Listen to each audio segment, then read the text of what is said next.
Hello there, Gaffr managers. My name is Jamie, My name is Angus. And my name is Dan. and you are listening to the EFL Fantasy Podcast, the official Gaffr podcast. How was that for an intro? It It sounded was better in my different. head Um, earlier on. it threw me because I didn't know it was coming. I think it was good.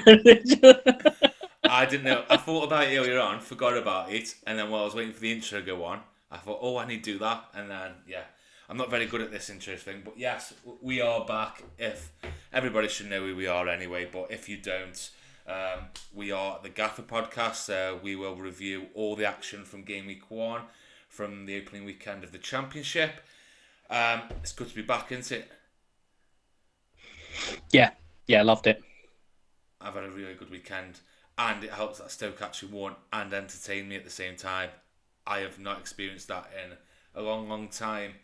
Um, just for the listeners then and the viewers, what we're going to go through today, we'll go through our scores that we scored this weekend. Just to note, we are recording at 9:20 on the Sunday.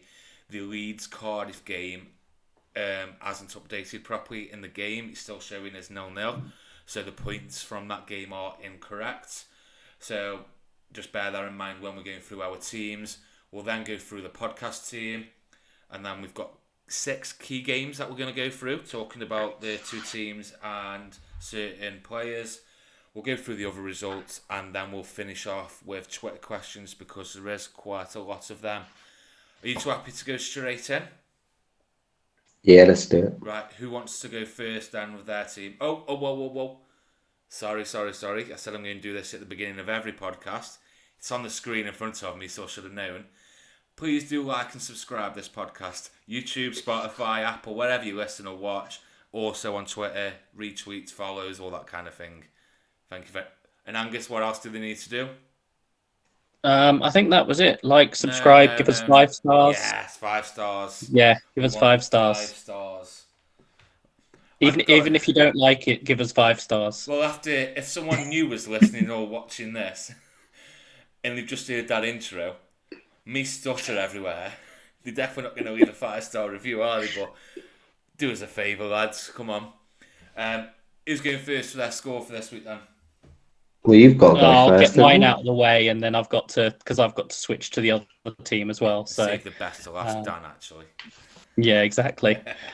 So at the moment, obviously, as you said, the lead scores aren't correct. I'm on 70 points, lower than a lot of people, but it's only game week 1. Yeah. So the main ones for me were Ward Prowse, obviously, no armband for him, so it's 10. Dewsbury Hall, 15. Will Keane came off the bench for me for 10 points. Nice. And Adam Armstrong, captain, which was 12 points. And then bits and pieces elsewhere. Sinistera with a vice captain blank. I have thoughts on him. We'll come to him later. But so 70 points, not the best opening week, but I'm not sort of panicking at this point or anything like that. Yeah, definitely not worth panicking. Yeah, like you say, it's not the best, but it's not the worst either. You're around that, probably average, I'd say. Yeah, I think so. I mean, average might be slightly higher than that. Without sort of looking at it, but I'm not sort of concerned about where I am by any means. Right, Dan, what about you? So I got 87, captained Armstrong for 12, vice captain Ward Prowse for 15, I had Loser 15, Dewsbury Hall 15. Um, I got Davis off the bench for Ipswich as Castagna no showed. And then I got 4s and 3s from Dieng, Rankin Costello, Stacey, Manning, Piero. So yeah, quite happy with that. I think I'm above average, so very happy with that. Managed to escape with not having any Leeds mids or Southampton mids. So yeah, very happy with that. Good start. Sorry, Sunderland mids. I said Southampton. Good start, Dan. Well, I'm in the 100 club. Get in. So I know a lot of people are going to be tuning in because I said I'd reveal how I'm so good at Gaffy. Well, unfortunately, that was just a ploy to get you to listen to the podcast. There's no secret. It's just pure vibes. Got lucky. We know that. 102 points from me. Same as you, Dan. Captained Armstrong for 12. Vice captained Ward-Prowse for 15.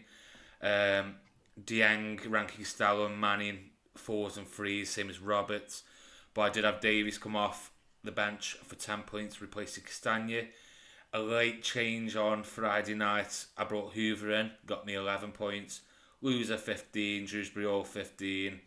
And Yates, who was another late change as well, got me 9 points.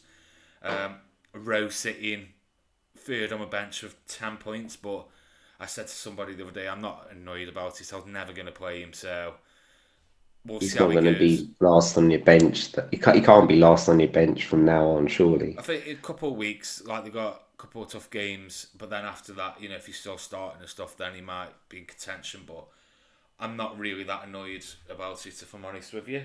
So yeah, that's my team, and then we'll go on to the pod team then, Angus. Yes, the pod team got 77 this week. We actually gained 1 point by going with Rushworth over Dieng. So the big wins there. We had Davis. I think that was who came in for Castagne for 10. We had Ward-Prowse, vice captain 15. We had Dewsbury Hall 15. Armstrong captain for 12. We had Bayo for 8 as well. And then not much else from the likes of Rankin Costello, Manning, Roberts, Nisbet, and a playing 0-pointer from Van Ebike.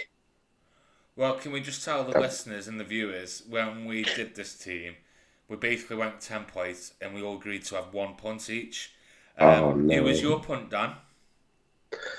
The zero playing defender. Who was yours, Angus? It was Nisbet for 1. 1, and then surprise, surprise, my punt. What did he get? I can't see on my screen; it's too small. 8. 8 points of Bale. So yeah, we'll take that. I think we're gonna have a bit of fun with this. You know, the best part is Van Evite came on after 70 minutes, and his minus point was for goals conceded. It's all fun and games. We are obviously part of the Thursday Night Wars. We're against last year, as the listeners know, we were against guys on Gaffr and the community team, which was run by Tom. I can't think of his Twitter handle, but the West Brom fan who does the threads. But we've got a new addition this year, haven't we? Yeah, so the Man On guys are also up against us this year. They are going to get spanked. They are going to regret joining this Thursday Night Wars. They are going to get spanked. But who won in that, do you know? Was it us? It was us. That was a rhetorical question, that was, Angus. Of course we won. I'd also already told Jamie before we recorded. Stop ruining the surprise. So, some good scores around, though. So we got 77, Man On 71, guys on Gaffr 70, and the community 65. So it's quite close, but, we obviously came out on top. Yeah, and I've got a plea in a way with our listeners. If you are diehard EFL Fantasy Podcast supporters, what I want you to do, I don't know what days they do it, but the community team pick their team on Twitter by voting. Now, I love going in there and picking the worst option, but obviously just me doing that isn't going to impact it. So if everybody who's a diehard EFL Fantasy fan goes on there and picks the worst option, that would be fantastic. I did vote for Delap this week and he scored. Yeah, apart from that, if you're not going to look to sabotage, we would also encourage people to go and just vote on those teams anyway. All the engagement it can get is a good thing. Oh, yeah, Angus, you're too nice. Yeah. It's all right because we're going to win anyway. So just get more people participating. Yeah. No, Angus is right. And that way, we beat more people. If more people are participating in the community team, then we're essentially beating more people. And that's what it's really about. Yeah, we'll go with that. Angus is a nice guy. See you next Tuesday. I won't say it. I've had a good weekend. We shouldn't be. But just a warning for all the listeners, if you are new around here, do not listen to this around your kids. You never know what might come out of my mouth, but I'm going to try my best. Well, I think on Angus. the pre-season ones, wasn't it me? It was you, yeah, actually. I was on best behaviour, and I am going to try and be, but it is just a warning. Right then, that's our team then. Let's get into the key games. So Dan, Watford started the campaign off, your favourite team, beating QPR 4-0. What was the lineup news around this? Yeah, so the key news going into the game, Ngakia and Morris played as fullbacks, which was a bit surprise over Andrews, and Lewis wasn't even in the squad. And the front three were Martins, Bayo, and Sema. For QPR, Fox and Gubbins were centre backs. They got injuries to Clark, Salter, and Dunn, and Willock was on the bench. Young Charlie Kelman played, which was a surprise. Brilliant.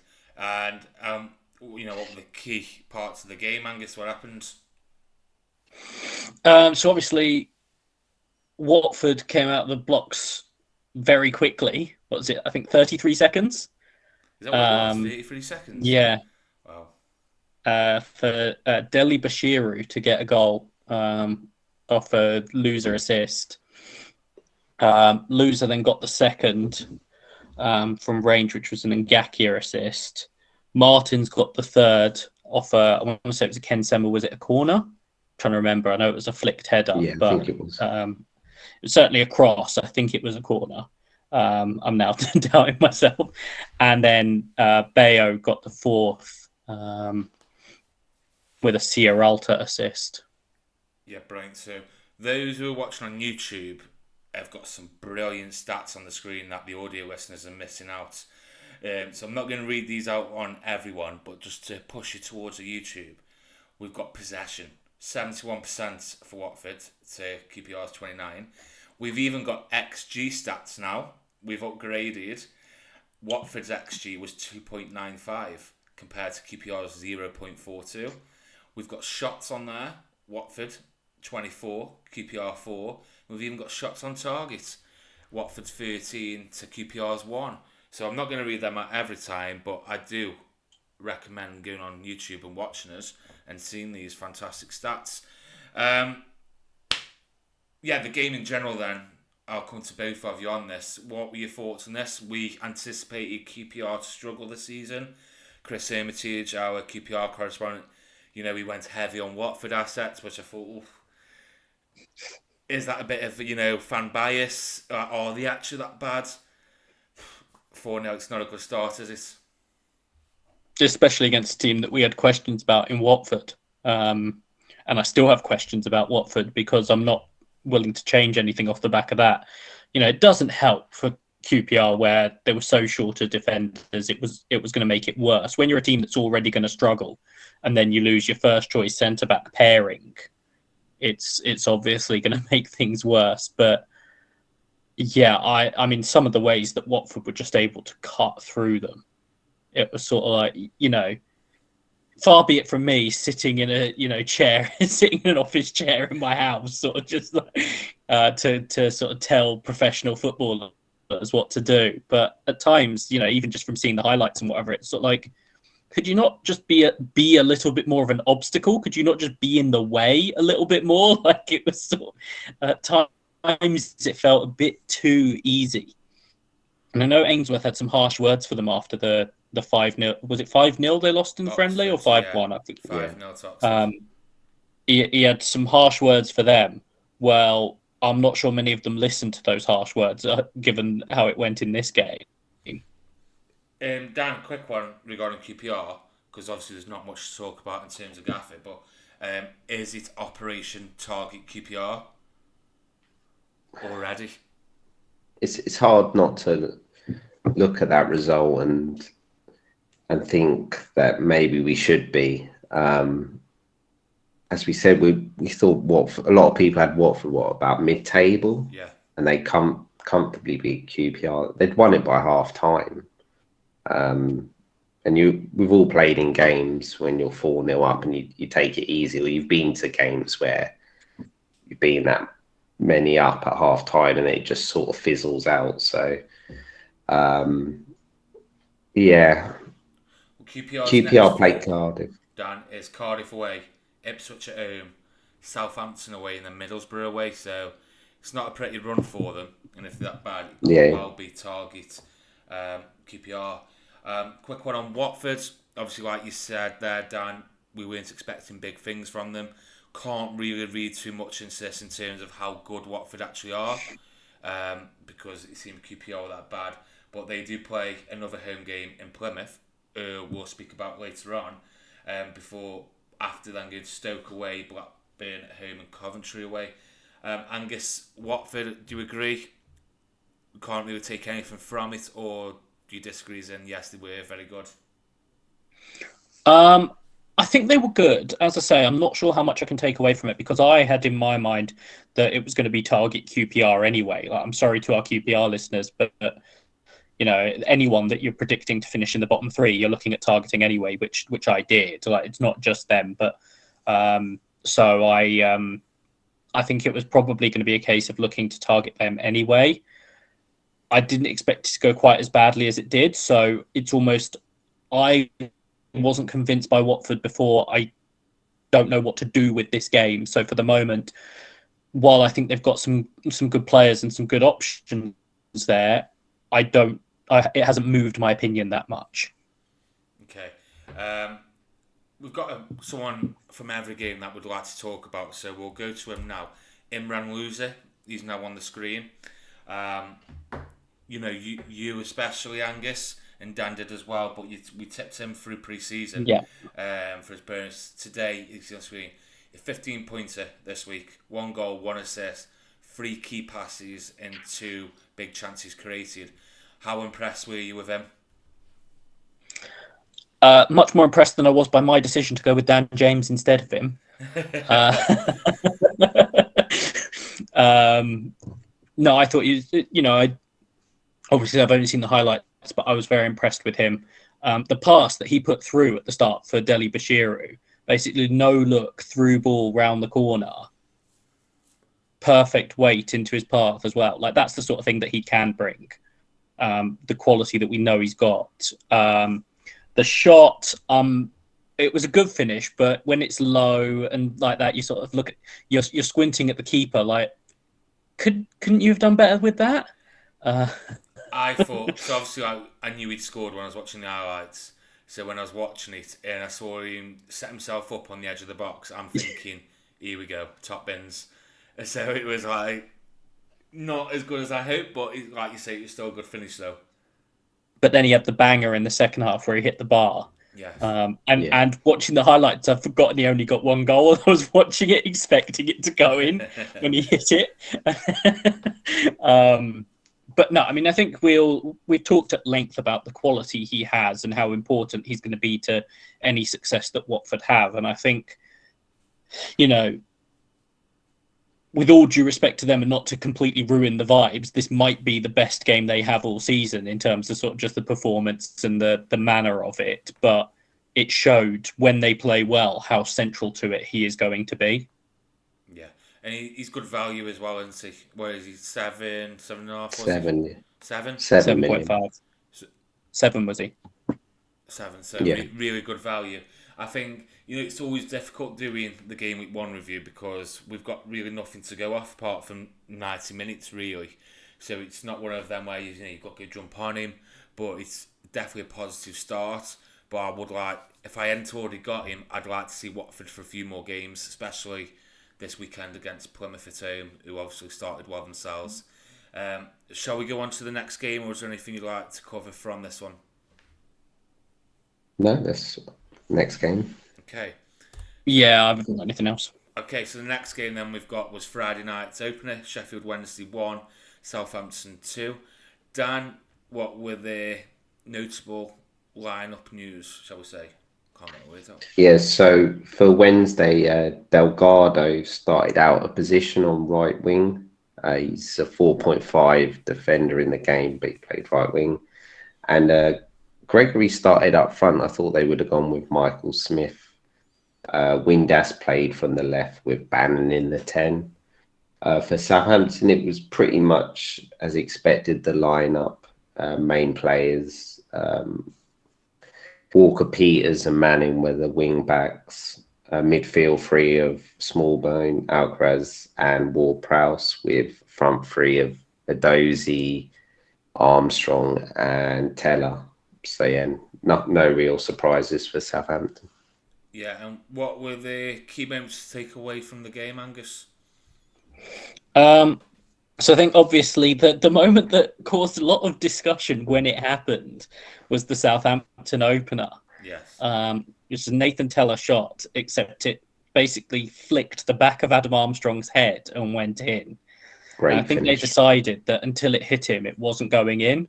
So that's why he got the goal, and obviously Teller the assist.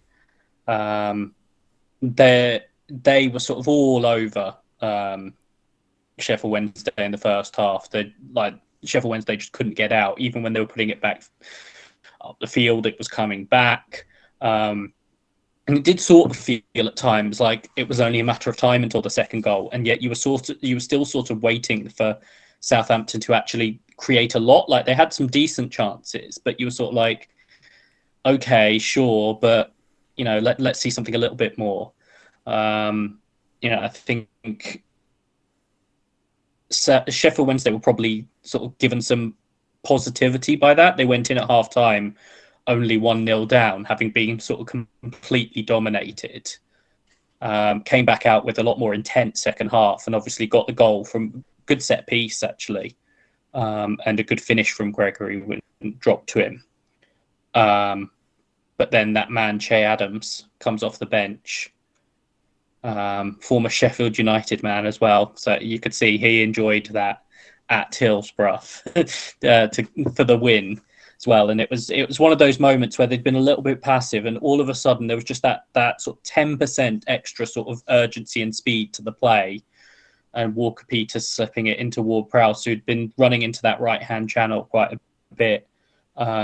And he just put it across, and there was Che Adams to convert. And it sort of was, it was simple, but it was actually impressive the way they were able to execute that simplicity. And I think it showed what they are capable of at times. But I think there'd still be some reasons for concern, I think, with Southampton as well. What were your takeaways, Dan? For me, it's just a typical Martin performance. Pass. Like they started really well with a good tempo as Angus.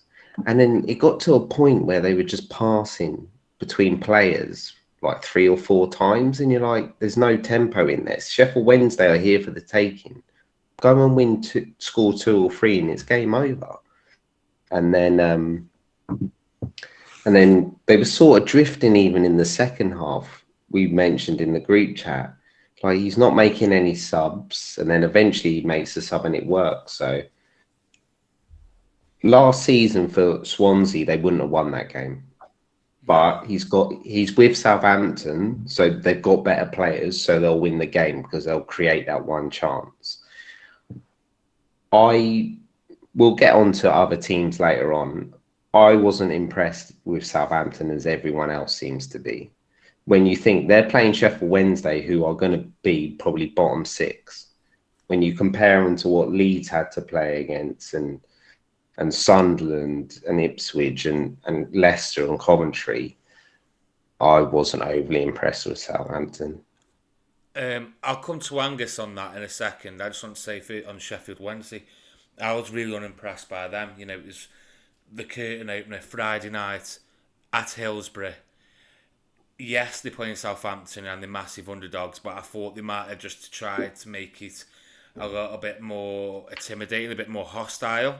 Like, just get stuck into them, foul them. They were willing to put 10 men behind the ball from very early on, without any kind of press, allowing Southampton to just have the ball.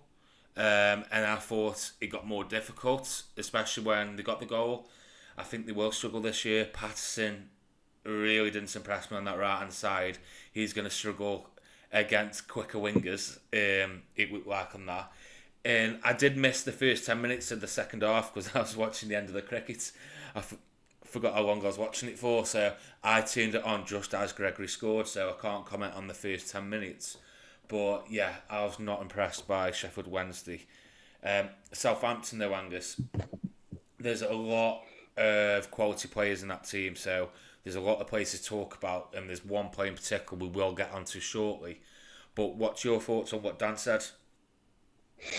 I think it's fair in terms of not necessarily being impressed by them. I do think with some of the chances they had, some of the situations they had, on another day, they're putting 3, 4 of those away, and we're probably having a slightly different conversation where obviously they had to win it relatively late and it feels more underwhelming. I don't sort of completely disagree with that. And I just think it's easier for us to sit and, I mean, just to speak about someone else, Nathan Teller. On another day, like Nathan Teller was putting it everywhere except the goal. Yeah. I saw him put it into defenders, sort of stood in front of him. I saw him put it like verge on putting it out the stadium. Like, which is another problem with Sheffield Wednesday. Like, it was very easy repeatedly for Nathan Teller. He just had to half dummy down the line, check back inside. All of a sudden, he was in like 5 yards of space to get a shot away in the area. That's absurd. Like, but things like that, where if he has a slightly better shooting day, I think centre backs they need to upgrade because I thought there were potential issues there at times. Yeah. But I think a lot of these players are going to get remarked upon. Your likes of Alcaraz's. I thought Edozie was bright. Armstrong was quiet, even though he did get the goal. One player that I just wanted to single out, I know we're going to sort of get onto someone else, but was Will Smallbone. Because you look at what else they did sort of going forward, and even the likes of Walker Peters and, Manning and whatever. Smallbone sitting in the middle of the park, tidying everything up, recycling the ball, always making sure there was even if it was just a safe option for a pass. If they were about to get caught, the number of times it felt like he won the ball back when there might have been a moment for Sheffield Wednesday to spring against them. And just the composure that he had throughout the game, I just thought he was really impressive in that role. No, I agree. I was really impressed by him. But Stoke fans will tell you he's crap. So never listen to Stoke fans. One player I want to mention just before we go on to our featured player was I was really impressed by Kyle Walker-Peters, his positioning. Yeah. And I'm talking from a Gaffr point of view as well. He was heavily involved in a lot of things on that right-hand side, which was kind of central right. Runs into the box, which was quite difficult considering how deep Sheffield Wednesday were. But Ward-Prowse and Teller on that right-hand side was very good, and I found that really interesting. But our featured player is the one and only James Ward-Prowse. So a 10-pointer this week, 1 assist, 2 shots on target, 2 key passes, and 1 big chance created. Obviously, we know he's linked, but this guy is going to be very, very good if he stays in the Championship, isn't he? Yeah, I mean, I think people were panicking at one point because of how long it was where he hadn't even created a chance. I think it was well into the second half before he'd even created a chance, and everyone was sort of like, "What's going on here?" But I was so impressed by him, and it was probably a different role than we expected. Like the number of times he was sort of getting into that position, sort of just underlapping on the right hand side. And he was getting in there and always looking up as well. I mean, we know it with Ward-Prowse, but getting into that final third and always head up, looking for, could he whip the ball across? Could he pull it back? And so even though he wasn't sort of actually racking up those chances created with those positions he was getting into, which is ultimately where he got the assist from, it was sort of like, yeah, this is going to pay off at some point. And ultimately it did. I think if he stays, Danny, he's going to be massive into for the game. Because I think there'll be a lot more open teams in Sheffield Wednesday were, and I really think he could flourish. Yeah, look, he shouldn't be in the Championship, should he? There's a few. We're going to get onto a couple more later on that they shouldn't even be in this league. But we've said all along that a team has to pay what Southampton want, otherwise they will not be selling this summer. So will it get to the last few days and the team that started badly in the Premier League panic and buy him? Then I'll be amazed if he's here, to be honest. But while he's here, you have to have him. Yeah, make the most of him because their next 4 now is Norwich at home, Plymouth away, QPR at home, and then my phone locked as I got to there, and then Sunderland away. So Yeah, I agree. Make the most of him while he's here because he is a very, very good player. And I think what a common theme will be in this podcast in terms of the Gaff community is the number eights. Look very good Yeah. assets. I was very impressed with Alcaraz. I know he didn't get a big haul, but in terms of watching him play, he looks very good, and I think he could become a very good option again if he's there, because there's a lot of players at that club that are quality and could leave, so they'll be worth watching them. Shall we go to the next game? Yeah. Yeah.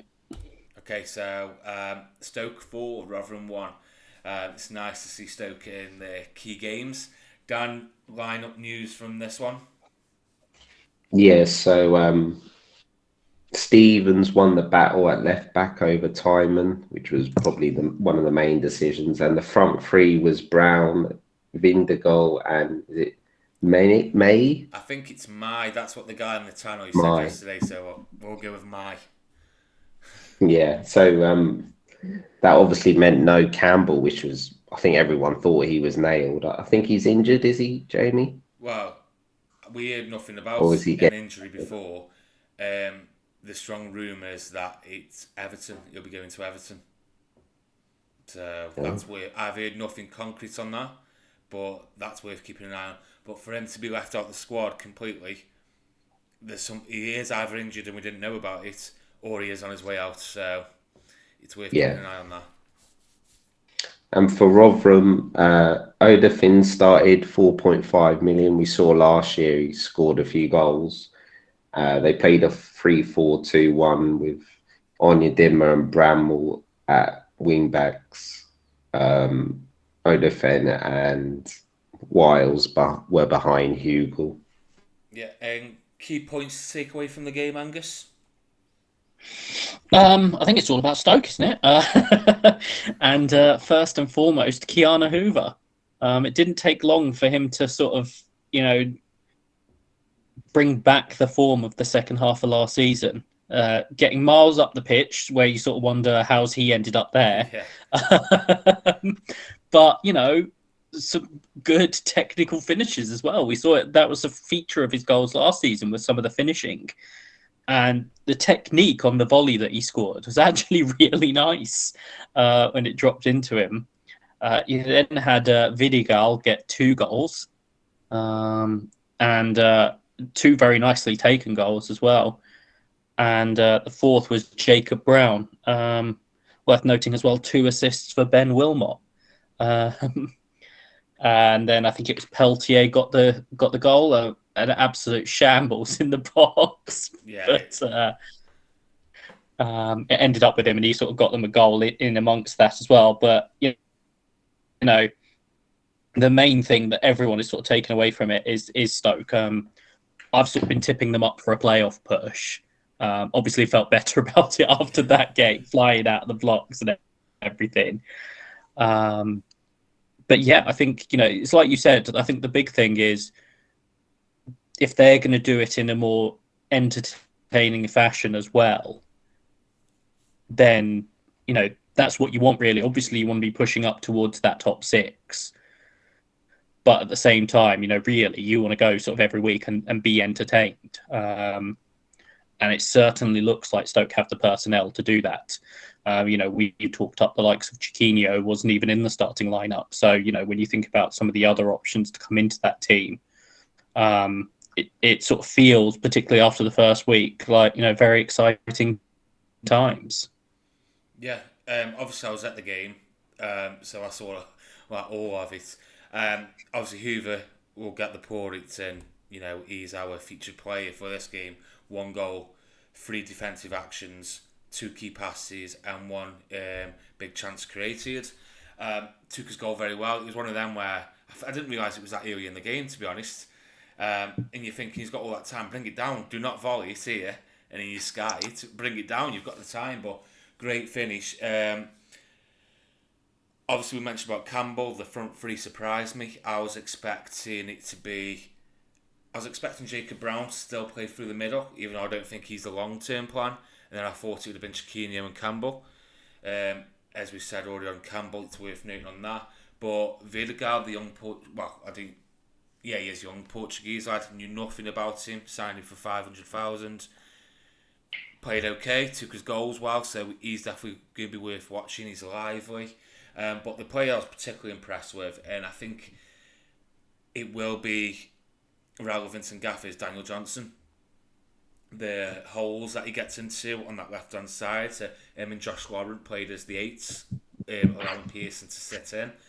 And you won't see it on the limited highlights, but he gets in some very good positions and puts in some good passes, which obviously didn't get put away. But yeah, he's definitely one to watch for me in terms of Gaffr.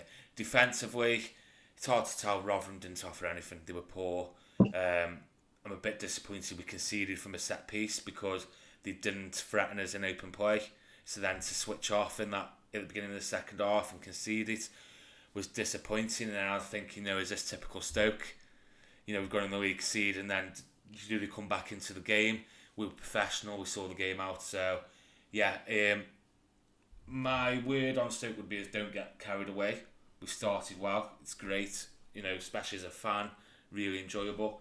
But from a Gaffr point of view, we go to Ipswich next Saturday. From watching them today, who we'll speak about later, that will be a difficult game. We've then got Watford, who, they've won one game 4-0. And then we've got Millwall away and then Preston at home. So, yeah, definitely worth watching. Dan, do you have anything, have you took anything from it? Pretty much the same as you.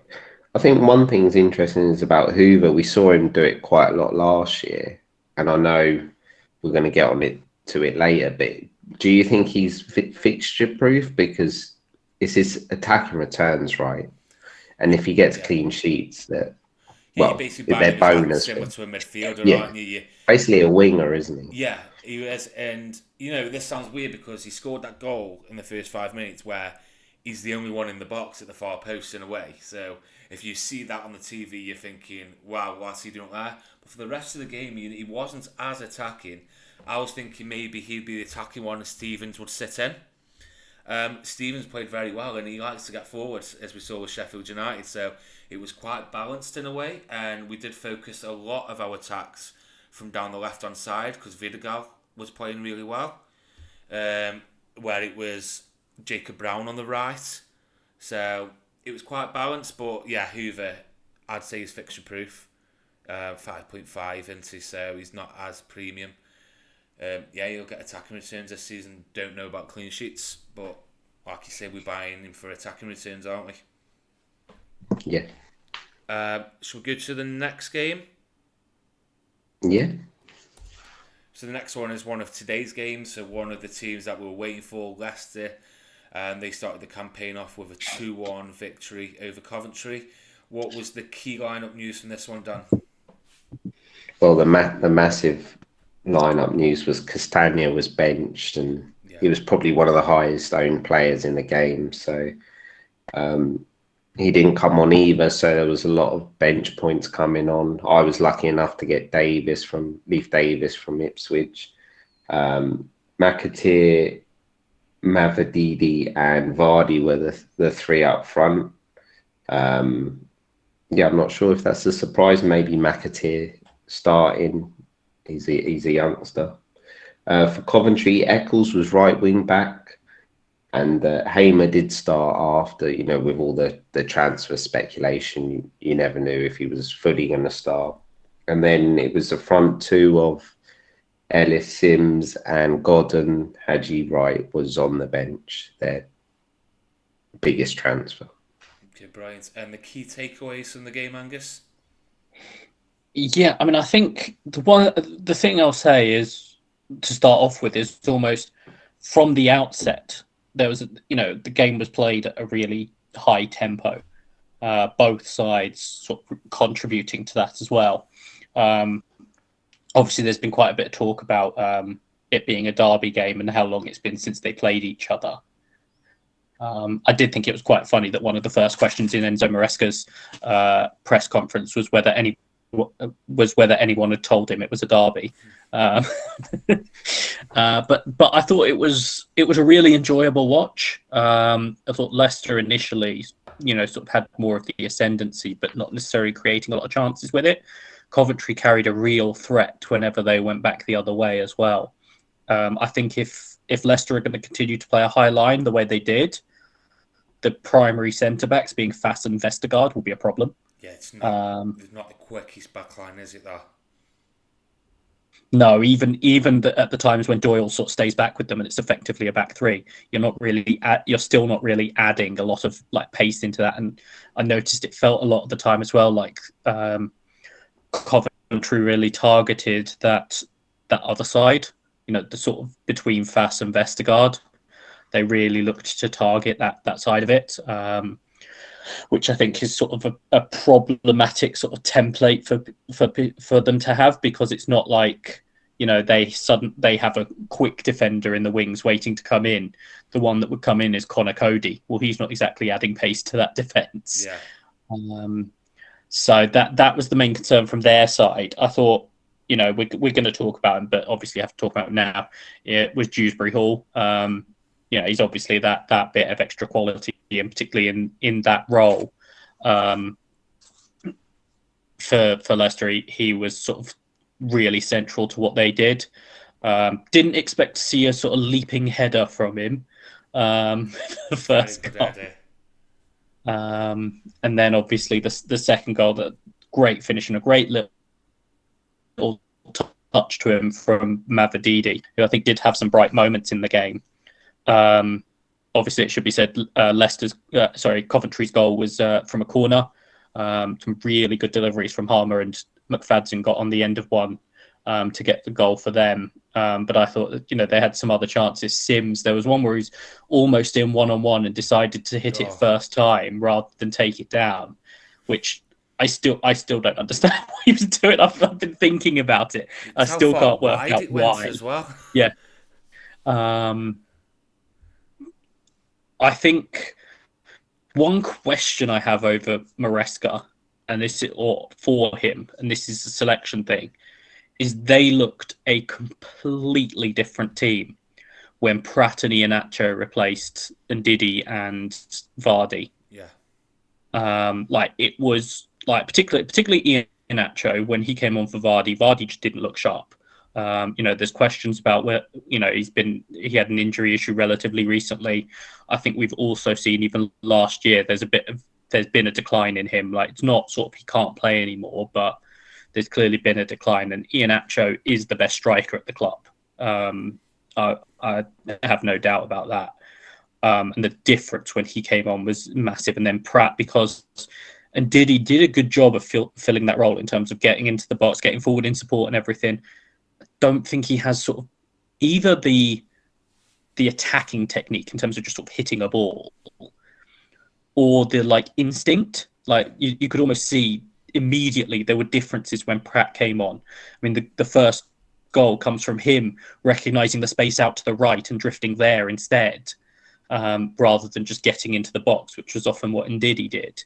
And so I think there's probably that little bit of sort of mental difference, which Ndidi, I think, can still develop. He's 26 years old. It's not like he's incapable of sort of learning a new skill set. But it would make me worried about him being in the team and how much that sort of hampers them. But those two obviously completely changed things for Leicester. And if I were them, I'd be getting them in the team as soon as possible. Yeah, Dan, your thoughts from the game? Although Leicester won, I think Coventry deserve a lot of credit in this game. I think they were unlucky to lose, to be honest. And this is where it comes when I was mentioning Southampton. Leicester have played Coventry, who were a kick away from getting promoted. Yes, they've lost Gyökeres and a few other loan players, but they've recruited very well. They've got the best manager in the league. And I'm intrigued to see what Coventry do this season. They're always going to be, for me, a wait and see with Leicester and Middlesbrough being the first two. But from what I've saw of Middlesbrough, I'll be amazed if Coventry don't beat them next week. And it's not going to be long before we get Coventry players in. I don't think. Yeah, see, we knew that. We looked at the fixtures, and obviously without a ball being kicked, you can only go off the fixtures, can't you? So we knew we were going to be waiting a few weeks. Like you mentioned there, they got Middlesbrough at home, then they go to Swansea, Sunderland at home, Watford at home. But I missed the first half of this, got in for the second half. And I was expecting big things from Leicester this season. I thought they were going to outplay anybody they came across, if I'm honest. Yes, they had the possession today, 65%, but you can see from the shots, both sides had 20 shots. It was quite equal in terms of that. But the way Coventry played, how direct they were, and I think that will cause a lot of teams problems. It caused Leicester problems. Had you right, come on, he hit the bar, didn't he? Like Angus mentioned, Fraz and Vestergaard not very quick. When they did go through that side, I thought Sims had a lot of joy coming in deep and kind of bullying them in a way. Matty Godden had really good chance as well. Coventry had good chances, and I think they'll feel hard done by here. Yeah, definitely. I'm not that big on Leicester at the moment now after this. I know it's only one game, so I'm not going to get carried away. But there's one big talking point that we've got to discuss was Castagna not playing. We knew all along there's a risk he gets sold. We had no indication of this. He's highly owned. He's 7 million. I'm sure there's questions about it. I haven't looked at the questions yet, but are you concerned now at the moment owning a 7 million defender who didn't play? Yes, it's not ideal, is it? We brought him because we want him to pay 7 million, and if he plays, he's going to be. And if he plays where we thought he would play, he was basically going to be right wing. He's not played. You have to think he's getting sold now, right? He didn't even come on when they needed to change the game, so it's not ideal. But I want more information, and if I think I'm going to try and roll in game week to have 2 free transfers for game week 3, and I'll just bench Castagna, which I know is absolutely crazy, but unless Ward-Prowse goes, I'm going to try and roll this game week. Okay. Another one, Angus, I thought was interesting. We spoke about Castagna versus Ricardo, and we were discussing Ricardo plays the inverted role, which he did. But he did get 3 key passes in the game, so that I thought that was quite interesting. So that is worth noting, I think. Do you agree?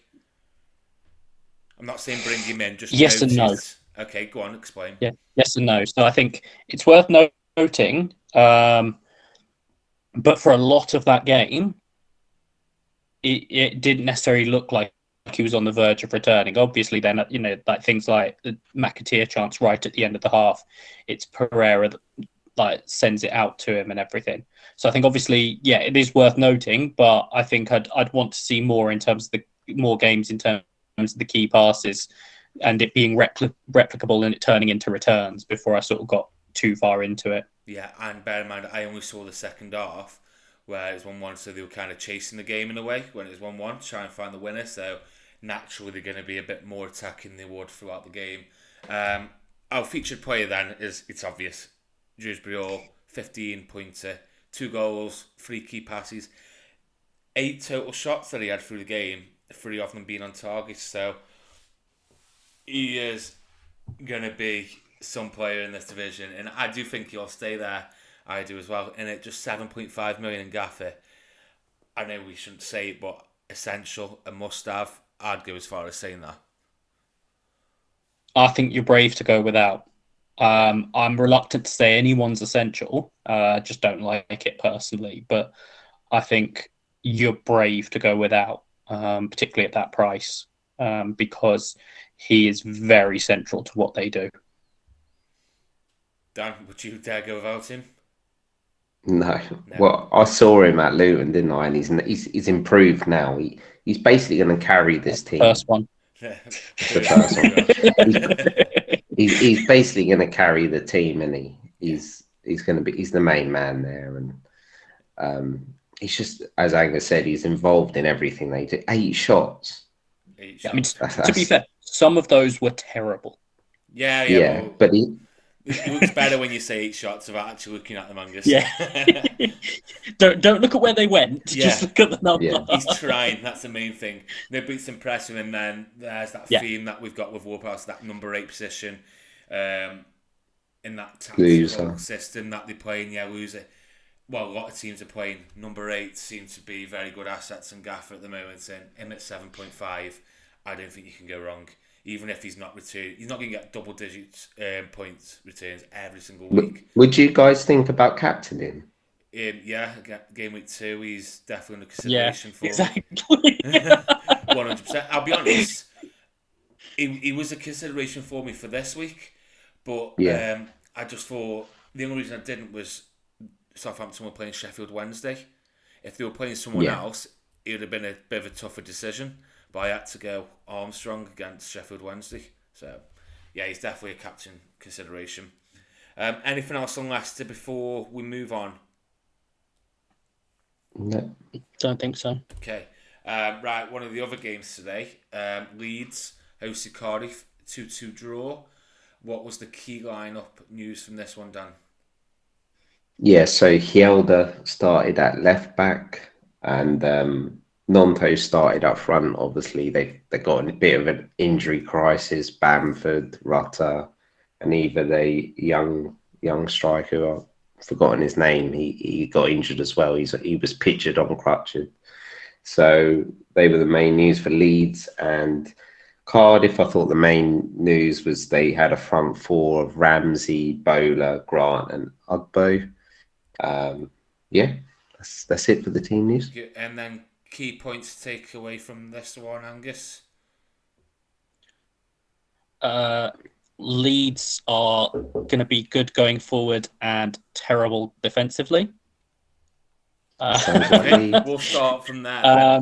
This is a good one, Angus, because I'm asking because we had our group chat. You went in on Leeds. Well, I'm not saying in, but you had Leeds assets. Me and Dan didn't. So we knew this would be a big swing either way, and it's proven to be that. Go on, just your thoughts on it, really, because I fell asleep for it. Not because it was boring, I was just really tired and I had a nap, so you could take us. Yeah, so early on, Leeds started really brightly. They sort of came out the blocks, and it was sort of, it was clearly, okay, they're going to have a lot of the ball, they're going to, really take the game to them. Nonto had a couple of chances, and it sort of started really bright. The problems then came when Cardiff started going the other way. Their first goal, the amount of space that Luke Ayling leaves is spectacular. The one thing I will say is it's easy to talk about Luke Ayling, and particularly defensively. I have talked about Luke Ayling and I will talk about Luke Ayling. But after that, it doesn't get much better from the others. So he, for some reason that the commentators, pundits, sort of couldn't sort of understand, he decided to push up onto Aaron Ramsey and just let Callum O'Dowda run into like acres of space behind it. And then when he runs back, this is the thing, everyone focuses on, but when he runs back into a position where he's beyond the near post and he's stood right in front of Pascal Struijk. So he's not actually serving any purpose when he eventually gets back there. The initial cutback from O'Dowda is to Bowler, and on the coverage, they looked at when he made his move to sort of the edge of the area, Hjelde was next to him, and they did sort of the circle around the player in terms of how close anyone is to them. And as he sort of just moved, he didn't even make a complex run. It was just to the edge of the box. The circle just got bigger and bigger and bigger and bigger and bigger. He had the first shot and it was blocked. And then Ugbo actually had a nice little touch back to him and he finished that. And the second goal, they got unlocked by the most obvious 1-2 you'll see. It's almost like they told Leeds, okay, we're gonna play a 1-2 now. And Leeds just let them do it. It was blocked initially. Luke Ayling then at the back post, completely on his heels, and almost doesn't seem to realise that Ugbo is there. And then Ugbo gets ahead of him and has sort of a tap in. And it was sort of like, oh God, how bad is this going to be?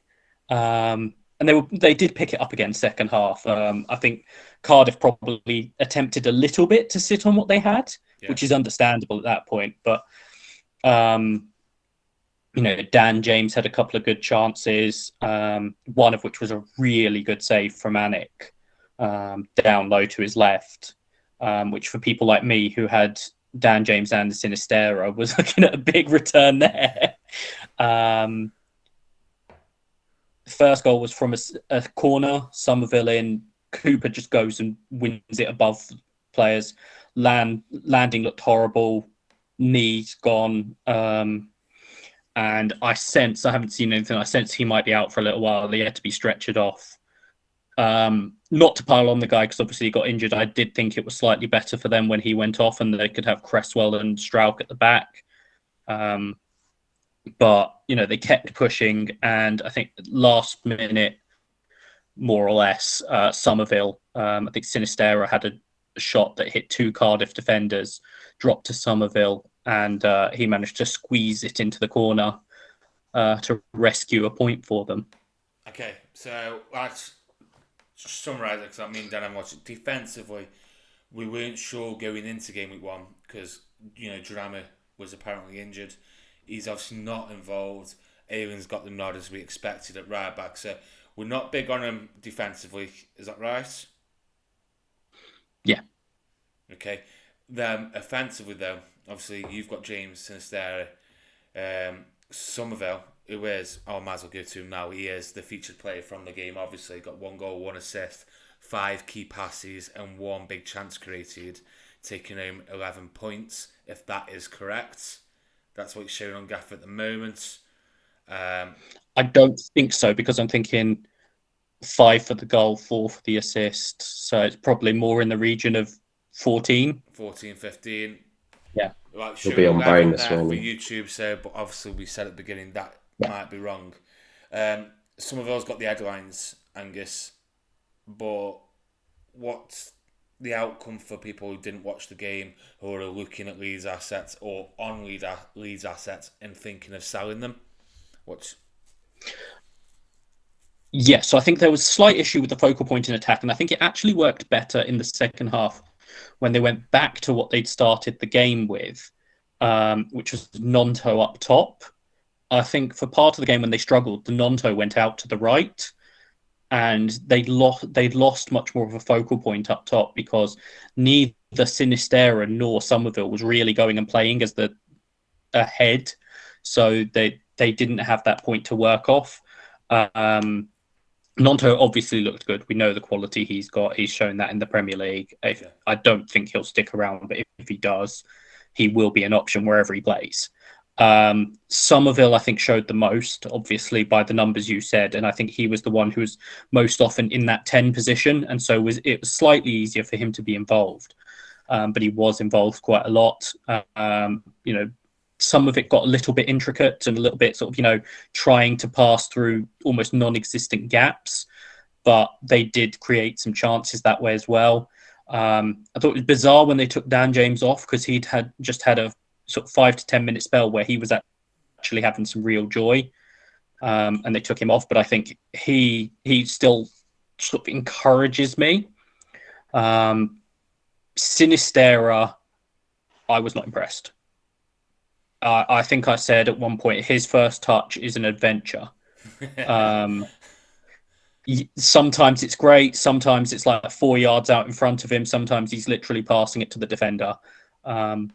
Multiple times I saw him step over when the nearest defender was like 5 yards away, and it's like, what are you doing? I know there's better in there, but watching that game made me want to sell him. So that was a problem. The other one that I mentioned in terms of the attack is actually Luke Ayling. I've slagged off his defending. He was very high on the right-hand side.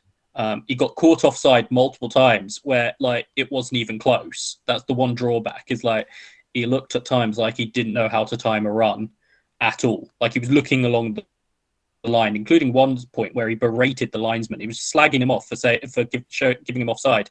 Replay showed he was about 4 yards off. It was incredible. But so that's the trade-off with Ayling at this point, is he will be involved in the attack. When the scores are corrected, it wouldn't surprise me if he was in the bonus, even though I thought he was bad. It wouldn't surprise me if he was in there. So that's the trade-off there. But in terms of those sort of mids, Nonto, if he stays, I would still tip up and Somerville. And then Alien is away in the defence if you want to go in there. Just go and look at their fixtures now, though. Leeds coming up. I know they've got good fixtures. Birmingham away, West Brom at home, Ipswich away, Sheffield Wednesday at home. So they are good fixtures. It's just really awkward because they haven't got that striker because of the injuries. But I think is Jude back after the League Cup game midweek? So the hope was, because obviously they've all got League Cup this coming midweek. Yeah. And I think the hope for Farker was that he might be back after that. So obviously that would be one to sort of wait and see. But obviously if they do have a focal point, that would obviously help them massively. I think me being one of the people who aren't on any leads at the moment, I think my plan is to hold off for a couple more weeks, let the transfer window come around, see who's still there, see how they're shaping up. Doesn't help that I did watch some of the game. I saw the Cardiff two goals and then didn't make it to half time. So I do need to sit down and watch, what you've seen today just to understand more myself. Dan, you got any final thoughts on the lead, like on Leeds in general? Yeah, so for me, I don't have any leads either. Like I said, I'm going to wait till game week 3 with Leeds and then judge them from there. Just a quick question, Angus, as you watch the game. Cardiff, last year they were pretty good defensively. I know they conceded twice today. Their problem was going forward. They've massively improved their attacking option. Ramsey, Bowler. I know Jamie's a fan of Bowler. Grant, Ugbo. They play QPR next. Where would you go? That's a very good question, because I did want to go there myself, and I know a lot of people will want to go there in Operation Target QPR. So yes, Angus, please give me good news. So for me, there's two options there. One of them is Josh Bowler. Yeah. We're obviously big fans of Josh Bowler. I think he hit the ground running. He looked dangerous when he got the ball at his feet. On some of the set pieces as well, which particularly if QPR still have no centre-backs, could obviously be a route to returns there as well. I'm still not convinced about how good Ugbo actually is, but obviously he's got a goal and an assist today, and he's playing as the striker, which particularly if you're looking to target QPR, getting the player who's the main striker is obviously not a bad plan. I think he's in at 6 million as well, which particularly if people are looking around that area price-wise, it's an easy move potentially for people. We'll talk about at least one that people might be looking to move off of already. So that's potentially there. I'm not so sure about Ramsey, not because I don't think he's a good player, but because I'd like to see them against a worse team, because often he was dropping in deeper to get the ball. Because he's that one who's better on the ball and better in tight spaces, he would often drop in deeper to come and get the ball and then move it on. So I wonder against some of the worst teams whether he stays a little bit higher. But off today, I don't think I could advocate for him as a pick, particularly compared to the others. So my dilemma here is Bowler would be my preferred option because, as Dan said, I'm a big fan of him anyway. And from what I saw today, I was impressed. My problem is I can't get to him because I don't want to sell any of my midfielders this early anyway, because I've got James Ward-Prowse, Loser, Dewsbury Hall, and Patrick Roberts. And despite Patrick Roberts not returning today, which we'll speak about soon, I was impressed by him. My other option would be Semedo to Ugbo, same price. But like you just said, do I want to be actually using a transfer on that now in game week 2? That's something I think I'm going to have to think about during the week, because I do want to target QPR, but do I want to go to Ugbo? Is it a waste of a transfer because I wasn't impressed by Semedo, which we'll talk about in just a moment. Yeah. Shall we go to that game now, actually? Is anything else? I've just got one more thing to add on Leeds. It's not necessarily Gaffr relevant. I know I'm not the only one. I was very impressed by Archie Gray in midfield. Yeah, good player. Very Tidy. impressed by him. Yeah. He's going to be a big player. Got Yeah. a good future ahead of him. Right. Our last of our feature games then. Sunderland 1, Ipswich 2. It was the latest of today's games. Dan, any key lineup information from it? Yeah, so a 9 played at centre back instead of Danny Bath. There's rumours he's going to Blackburn. And the front four were Roberts, Clark, Joe Bellingham, and Semedo played as the 9. Yeah. For Ipswich, Cladkey was in goal. The news was made official that Walton's out for a while. So he is a 4 million goalkeeper starting for Ipswich. Donasian played right back. Obviously, Clark is suspended. I think it's Harry Clark will be back in from next game week. And then the front four was Broadhead, Chaplin. Who played on the right? I can't remember. And Hurst played up front. Burns, yeah. Sorry, I can't read my own writing. And Hurst played through the middle. Okay. And key outcomes from this game, Angus, in terms of like goals and stuff? So obviously, main thing to talk about there is Nathan Broadhead. Obviously, scored the first goal. For those with the Leif Davis assist, didn't come off the bench for me, but it dropped to him. It was a shot that was dragged. I think it was going quite comfortably wide, but it was dragged so much that it actually allowed Nathan Broadhead to nip in ahead of the defender and sort of score. Really good piece of striker play actually from him. I was impressed just by that. And then he set up the second for Hurst. And then Sunderland did get a goal sort of later on through Dan Neil with assists from Sirkin. Yeah. Thought this one was a very good game. Very entertaining for the neutral. Obviously I've been waiting to watch Ipswich because, Luke bigged them up. A lot of the bookies and experts, let's say, are bigging them up to finish well. So I was really excited to watch Ipswich today. They didn't disappoint me in terms of entertainment, but I don't think they're that good. I think they were good. Like they were good. They were okay. I don't think they're that good. What were your thoughts?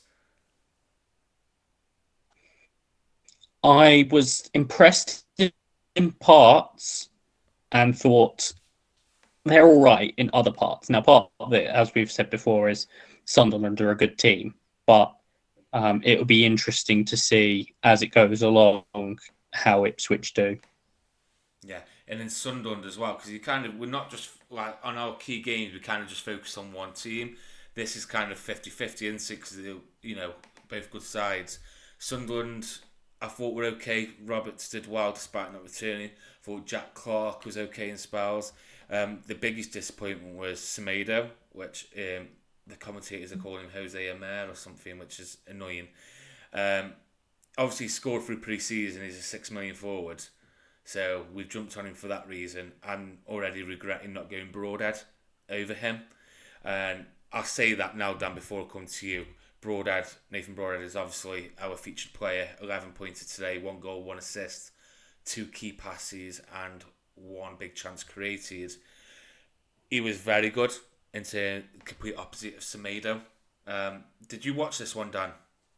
I wasn't able to watch it, but I know Irons was a big advocate of Broadhead. We had previously seen him in the league with Wigan, and he struggled. But let's be honest, Wigan were terrible last year. So I am intrigued with Broadhead, and it's hard.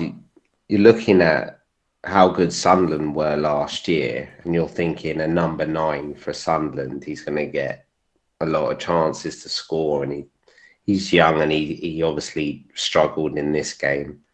It's a big decision whether you wait another week or do you take that punt and maybe go to another 6 million, like you meant. But you could go to Ogbo and target Cardiff, or go to Broadhead, or it's going to be tricky. And people will jump, and I can't fault them for jumping.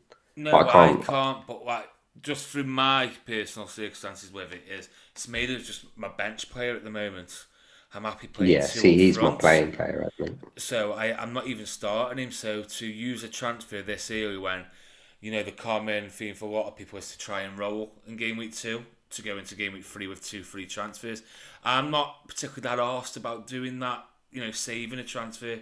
I don't mind using one. But I feel like if I'm going to use one, it's for someone to target. So I'd probably go Ugbo over Broadhead just on the base that they are playing QPR. Yeah. But like you say, I can see why people would do that. But then, are we being a bit harsh on Semedo? He's a young lad, come from Benfica, playing in the country for the first time. It's one game we're going off. So I don't want to go out here and say he's crap, because yes, he was crap today. But you never know, do you? So I don't want to say yes, Salim, and then he turns out to be like the next big thing. What are your thoughts, Angus? We haven't come to you on this yet. I mean, if you're talking about Semedo, I wasn't particularly impressed by him. Broadhead, I thought in particular looked bright. I was also impressed by Chaplin in behind, and obviously he nearly scored the absolute worldie from like 40 yards out where he hits the bar. So yes, I think there's some potential points there. I will also flag with Broadhead, Ipswich play QPR in game week 3. Oh dear. So theoretically, Semedo to Ugbo to Broadhead. Is that what you're saying? That's the train. I mean, so you can do that, yeah. Or if you want to give it another week with Semedo, see how he does. You've then got that easy out in game week 3. A lot to think about there. Price changes. Yes, so Broadhead. Yeah, I mean, obviously, if you have the exact money, that's different. But say if you're working with any flexibility, or you can always move something. Particularly if you wait till game week 3, you can always move something else to get that move. Yeah, I think I'd have to do that because I don't like going early to beat the price rises. Because with the Championship, you never know, and I can't be asked to League Cup as well. Yeah, exactly. Midweek. Injuries. Yeah, I'm not an advocate of doing that, which I know a lot of people would, and I get why. It's just not a big thing for me. Anything you'd want to talk about regarding any of these two teams that you think's relevant? I thought Leif Davis. I don't think he's great, but I can see why he could be a good Gaffr asset. Not just because he got that assist. He is very attacking. 2 key passes that he made today. I think he will be a good option. But as a footballer, I wasn't massively impressed with him, if I'm honest with you. It was the front 3 of Ipswich for me. I thought they were solid at the back in terms of centrally. They did well to keep them out. But it was that front 3 I thought they played the game very well. Yeah. I think that's probably fair in terms of focusing on them, particularly in terms of praise. Yeah. Sunderland, again, we've already said it really. I know a lot of people tripled up. So the Semedo, Clark and Roberts trio, or 2 of the 3. I think, we said Semedo were disappointed with. Let's see what he's like. Clark and Roberts, I wouldn't be put off. I wouldn't after that. I know they didn't return, but I still think they were the main focal points. Very good, Roberts, especially on the right-hand side. So, yeah, I'd keep faith for that. Anything else from you two? I think Roberts was very good. The one thing I would say as well is they had Jack Clark on a lot of the set pieces over Roberts. Don't get that because Jack Clark's delivery from set pieces, hasn't been great before, was really poor today, and they didn't change it until Pritchard came on. So that was, then Roberts did take a couple of corners, but it was a bit weird that they were starting with Clark on them, particularly when he wasn't particularly good on them. Yeah, and also worth noting, which we haven't mentioned, was Hume did get sent off in like the 70 odd minutes or something like that. So Sunderland were down to 10 men. Did manage to pull one back, but just couldn't quite get that equaliser. So that's that one then. So that is all of our key games that we're going to talk about in more detail. The other 6 fixtures, we thought there's nothing really worth speaking about in depth in terms of Gaffr. So we've got Blackburn beating West Brom 2-1. Bristol City and Preston drew 1-1. Millwall went away to Middlesbrough and beat them 1-0. Norwich beat Hull 2-1. Plymouth started their life in the Championship with a 3-1 victory over Huddersfield, and Swansea drew 1-1 with Birmingham. Now, that doesn't mean we're just going to ignore them. We just thought, I think it's worth starting with Plymouth, just very quickly. We haven't put them in the key features despite them doing really well, is because they've got difficult fixtures coming up, which I've just lost in front of me. They've got Watford away, Southampton at home in the next two. So Whittaker, who got a goal and assist, Mumba, who got a really brilliant solo goal. You're probably not bringing in before them two, would you agree? I don't think so personally. I think, if people are looking at Mumba as their Castagna exit, I understand. Obviously, it's a little bit tough, but it depends what else you can do with your squad. Like a couple of those, at least one of those games you don't necessarily want to be playing in, but if you can sort of bench him in that game and then have him, it potentially becomes a bit easier at that point. Yeah. I was thinking of that today. Mumba's my replacement for Castagna, but I don't want to go there yet. Obviously, I get the, was it 5.5? 5.5. 5.5, so I'll get the 1.5 million from it. Well, probably 1.4, because I imagine he'll go up in price after that performance. But I'm not quite ready to go there yet. But I thought it was worth noting that just for people who were impressed. And Whittaker obviously get a goal and an assist. I thought that front three from the highlights, because it was extended highlights on that one game. So yeah, they did do well, but it's not for me. Anything else you want to pick out from the other results? I'd like to mention Norwich. I know they won it late on, but Sarah 9 key passes was on set pieces. We saw him do quite well at times last year, especially in the second half of the year. And our 4.5 million Rowe, who banger. Yeah, and I'm a bit annoyed I didn't go for him. I've got Jordan James, which sounds a bit. But it's not as fun, is it? Let's be honest. You get less headaches. You're going to get less headaches throughout the season, aren't you? Because you were willing to put them third sub, weren't you? The whole reason again the 4.5 is to be third sub. At least you can sit there and just put him there. Where you've got Rowe, haven't you, Angus? No, I've got James as well. Oh well, okay. Well, I've got Rowe, and I'm not. I said earlier on, I'm not bothered about missing out on his points today, but it's going to get to a point where I've got to make decisions. Do I start him or not? And then when I don't start him and he does get points, that's when I'm going to get annoyed. But it's going to be like Elise in season 1. Yeah, but if this is one game we spoke highly about him in pre-season. He's done well. He's obviously got the goal there. Great, good. He looked good though.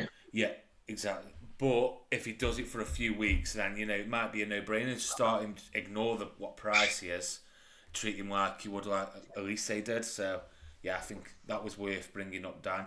Anything else from the other games? I wanted to mention Borough. Massive avoid at the minute. They were not good. Mill created 4 big chances against them. Borough didn't create a big chance. They're just no Giles, no Akpom, no Ramsey. Howson's injured. Smith's injured. They've signed players, but they're very young. Are they even up to this level at the minute? They're playing Morgan Rogers up front, who's not really set the championship alight.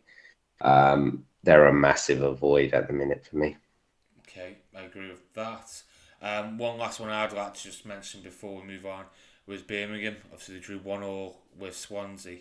But Dembele, we spoke about him in pre-season, could potentially be an option at 6 million.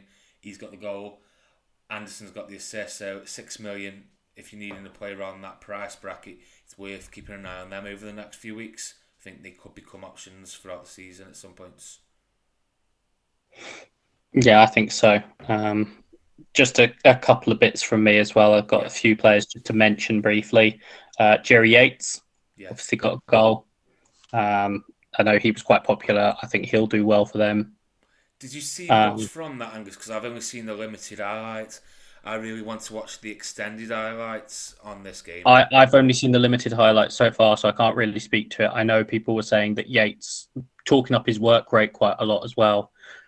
which was a thing with him at Blackpool as well. So I think he might well be better suited at the moment than Pirro, for example. That's but then Pirro exactly what I want apparently to watch. had a period where later on in the game where he came into it and looked like he was going to score. So that's the interesting thing there, is whether Yeah, it's they just had going to be an adjustment for him. Yeah. Swansea had a goal disallowed, which would have been a Pirro assist as well, and it was just offside. So I've got Pirro. I know you've got Yates, and look, we've seen Pirro over 2 years.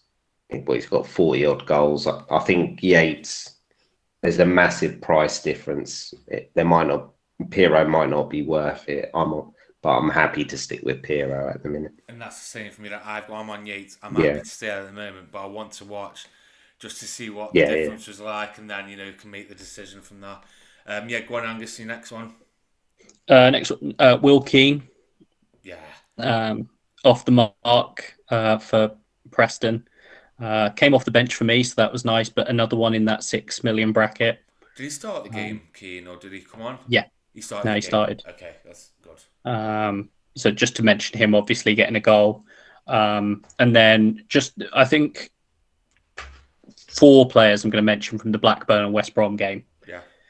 Dylan Markande was obviously very well thought of when he came through at Tottenham, left them to go to Blackburn. So had a rough time since he joined with injuries. He talked this pre-season almost about feeling like he's finally getting getting going with his Blackburn career. And obviously got a goal in this game. And then immediately from the kickoff, almost the young forward Leonard, 5 million as well, got goal.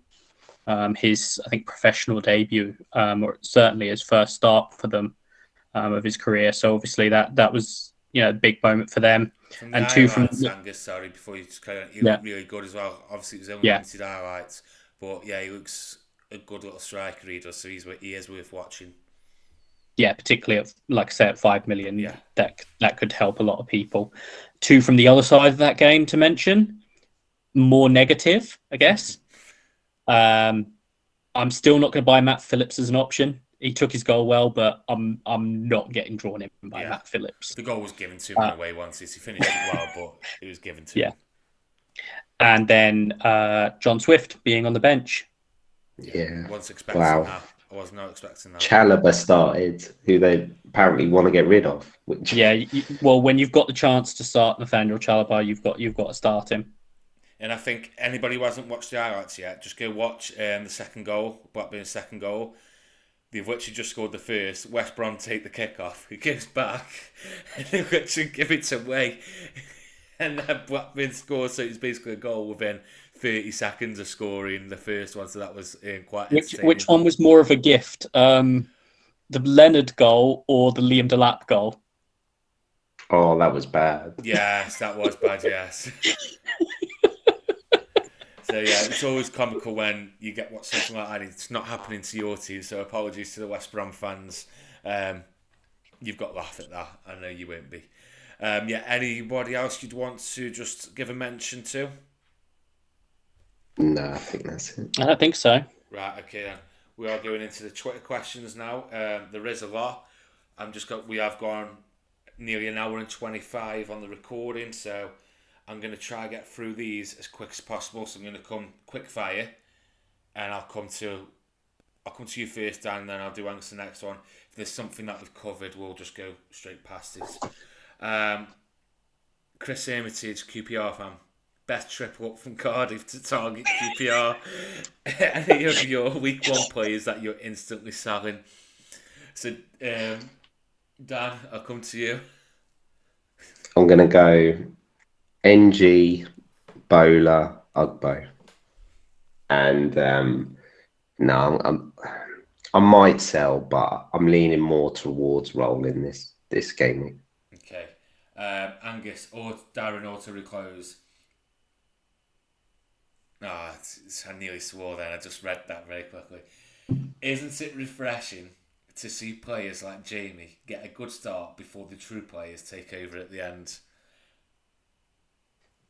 Well, given that Jamie's winning the league this year, now that he's spoken to Luke and Craig and has sort of, refined his process, we're all in trouble now. Prick. Right, Spencer has asked Dan, biggest surprise of the weekend? I don't think there's been that many surprises. I'm going to go for Ipswich winning. I didn't think they'd win at Sunderland, to be honest. Okay, FF Joel Angus has asked, in the absence of injuries, etc., generally Rowan is the best play for game week 2. Based on what we've seen this weekend, are any players good enough to break that rule and get in straight away? I'm not sure about good enough. I was impressed by some players, but again, am I really going to sort of tear things up for one game? I think it's more if there's anything that concerns you enough to move off after one game. Like obviously something like Castagna, I think there's going to be a divide between people who immediately replace him and people who wait. Yeah.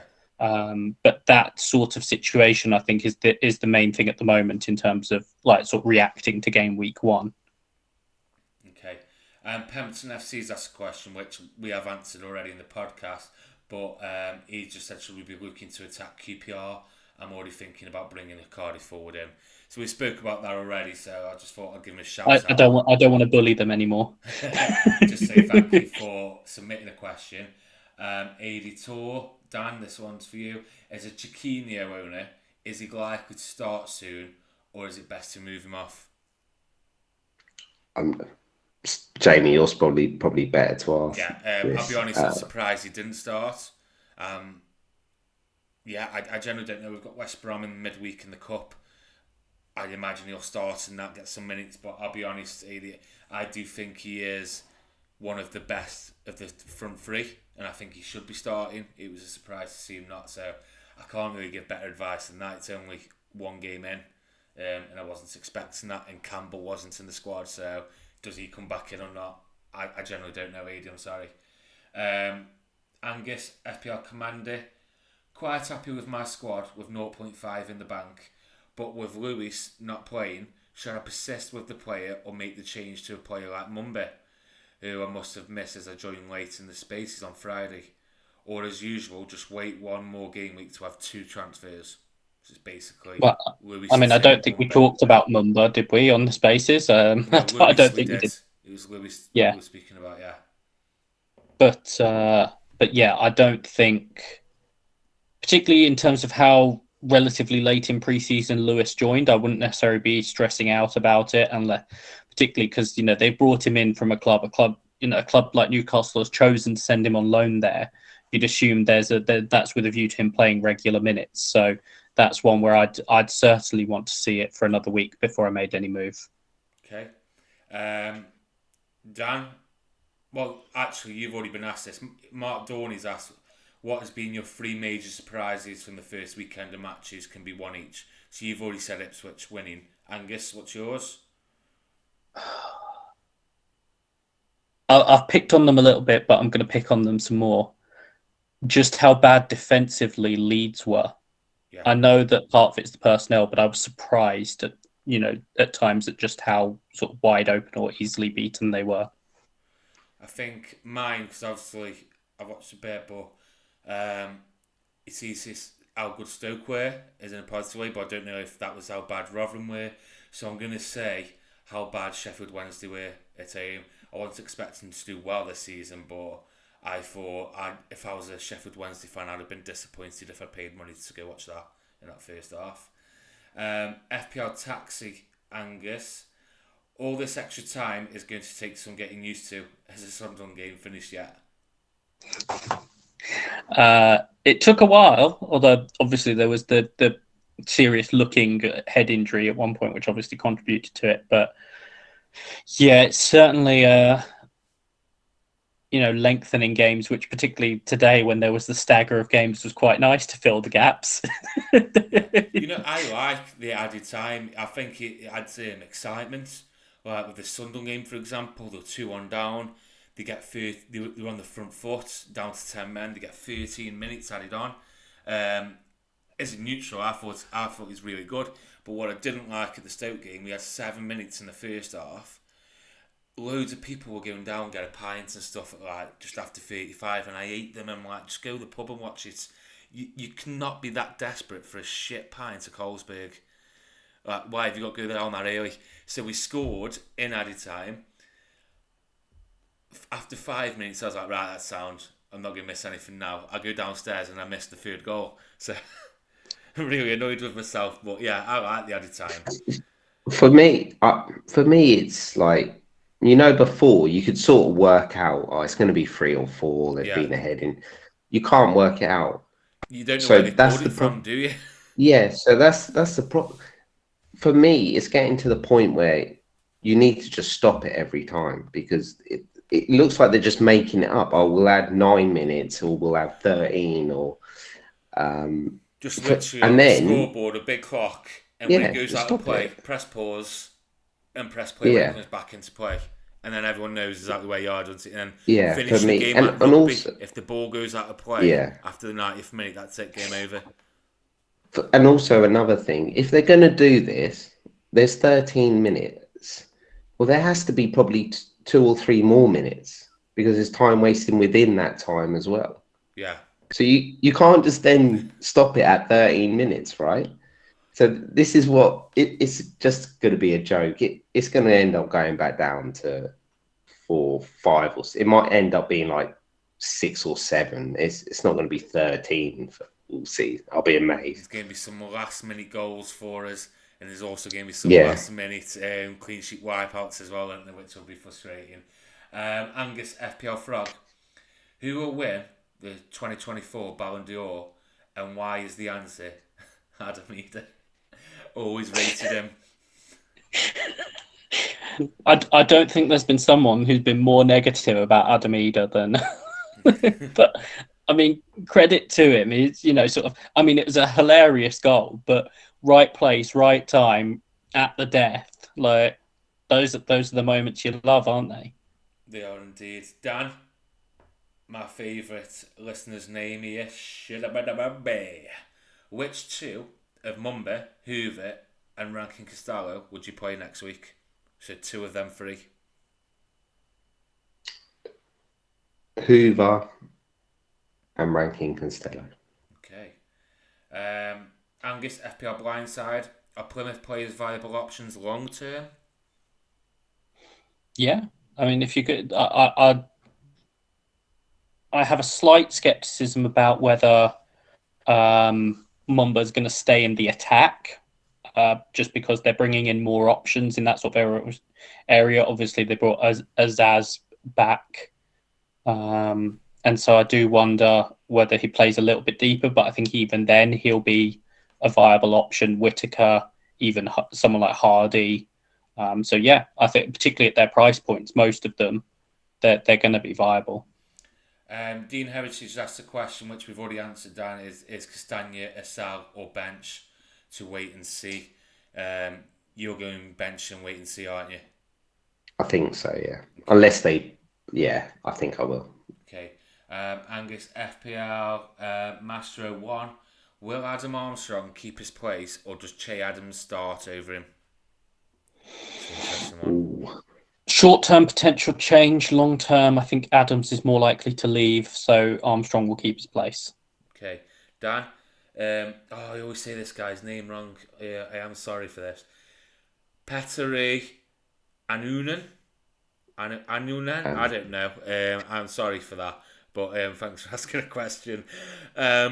Players who started the game week 1 to be avoided to buy due to transfer rumours. I mean, there's that many, isn't there? Yeah, see, I wanted to start with Castagna and Ward-Prowse. I know they might leave and Castagna hasn't played, but they were expensive and you can drop down to anyone. So I'm not panicking having to go up to anyone. So if James Ward-Prowse goes in this week, that's fine. I can go down to any midfielder in the game. So I feel like I'm in a good position, even though I know I'm probably gonna have to take Castagna out over the next 2 game weeks. Okay. Angus, last 2 questions. Now we're getting to Flanks FF. To what extent should we consider ownership in the start of the season when making transfers? I wouldn't. No. I feel like Frank's maybe a new player and maybe plays FPL where there's a lot of decision making around EO and stuff like that. And with the Championship, I'll be honest, I might have looked at the ownership once just out of curiosity, but it wasn't to make a decision on a transfer. It's not live anywhere at the minute. They haven't announced. I think they'll switch it on probably this week, I'm guessing. Oh, is it not like I thought it comes straight on after the point scores from Game Week 1? Oh, I haven't checked. It wasn't on yesterday. I don't look so. No, Yeah. I know some people do that, but what you'll find is last year, like Scott Twine was very heavily owned at the beginning of the season. He was still very highly owned at the end of the season, despite being injured for a lot of the season. So the inactive managers will still show there, because it's not a game as big as FPL. I just ignore it. I don't think it means anything. Last question, Dan. Brazilian Cafu, who to replace Castagna? So we've had a lot of talk about selling and keeping him. Yeah. It's really, really hard. I'd like to go. Well, I'm tripled up on Southampton. I think Walker Peters, if he stayed, would be a really nice if you double up on them. Hoover, Barley Mumba, Rankin Costello. There wasn't too many high-scoring defenders really that we'd expected. There was loads of goals this week, unless they got attacking returns. So, yeah, it's a bit tricky to go with at the minute. Yeah, and that is all the questions. So, thank you very much for sending them in. I hope we answered them how you'd like to. But that is the end of the podcast. It's been a good one. It's been good to talk about competitive Championship football again. It's really difficult in Game Week 1, isn't it? Because we've only got 90 minutes worth of football to go off when talking about some decisions to make. That's it. Housekeeping, anything that we need to mention? There's no midweek games because it's Carabao Cup. So we'll be back next week, won't we, for Game Week 2 review? Yep. I'm recording a Super League podcast with Chris Hermitage Monday night. So it will either come out Monday night or Tuesday morning. And then anybody who is playing Super League this year and is unsure in terms of knowledge, anything like that, I do recommend giving that a listen. I will be making all my decisions based off that podcast. So no pressure, Angus. We expect big things from you and Chris. But I do know you two know your stuff from the European League, so I look forward to that. I think that's it. Cash League, that's all active. Everybody's paid in. I think there was 60 people that joined that, so £600 in the pot. 60% to the winner, 30% for second, and 10% for third place. I won't post updates every week, so I'll be honest, I can't be bothered.